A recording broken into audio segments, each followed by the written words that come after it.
shadow from the past has now returned to haunt Al-Falah and its management. The institution that should have produced scholars, doctors and engineers is now under the scanner for allegedly becoming a haven for terror accused, especially those in the 10/11 Delhi blast case. The deep, dark reality of alleged terror campus, Al-Falah, is coming to the fore. And Times now puts the spotlight on a stunning new revelation. As per the sources in probe agencies, Umar Nabi was not the only doctor of doom linked to this university. Years before Umar, years before Muzammil, years before Dr. Shaheen, another terrorist got his degree in engineering from this very university.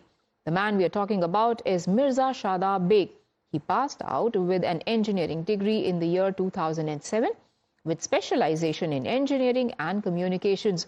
The very next year, he went on to become one of the most dangerous operatives of the Indian Mujahideen.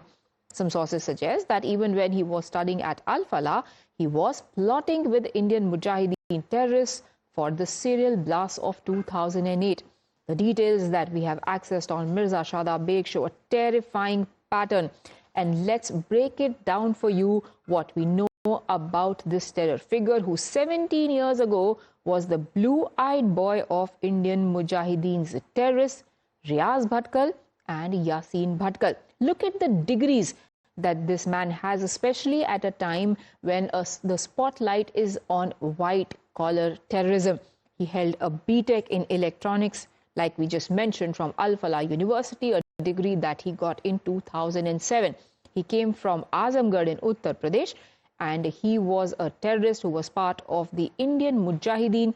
He is said to have been involved in 2008 Ahmedabad serial blast.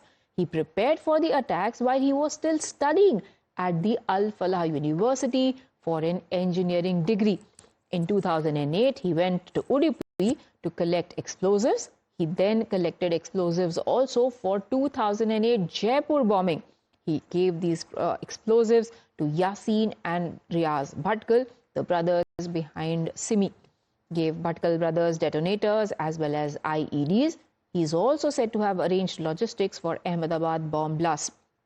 This man, Mirza Shadab, was an expert in planting IEDs, preparing bombs, providing training for blasts, and he was last located in Afghanistan in 2019.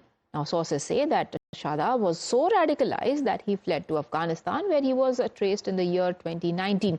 Some intel leads indicate that he later also went to Syria to join the ISIS. Back in 2007-2008, Mirza Shadab Baig, who did his engineering in electronics and instrumentation, used the knowledge he gained at Al-Falah to make bombs, recruit terrorists, and hand over explosives from Udupi to Riaz and Yasin Bhatkal. Some sources say even when he was studying at Al-Falah, he allegedly supplied detonators and other instrument to Yasin and Riaz Bhatkal. And he has, like we just described, been known to even train others as an expert. Now, he was also working with HCL Infosystems in Noida. All this while, he also applied for a BSNL telecom officer's job. So think about this. Shadab Baig, who was a pass-out from Al-Falah, wanted access to India's communication systems, but was already a terror operator for the Indian Mujahideen. His trail leads back to one name that is now continuously in the headlines, Al-Falah. He was a 2007 alumnus. He was an Indian Mujahideen terrorist.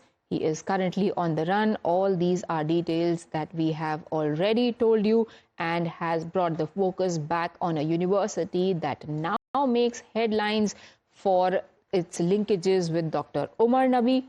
Remember the man who blew himself up outside Red Fort in that I-20 also was employed in this. That chilling video of Umar Nabi that was doing the rounds a couple of days ago, where he is trying to justify suicide bombings, saying that they had sanction in Islam, was also reportedly shot on the campus of this university inside a room that he occupied. Then we know about Dr. Shaheen. She was also employed at Al-Falah. An AK-47 and other ammunition were found in her car, and she's said to have been funding this module. And she was also said to be a Jaish agent. In fact, somebody who was handpicked to lead Jaish-e-Mohammed's women's wing in India.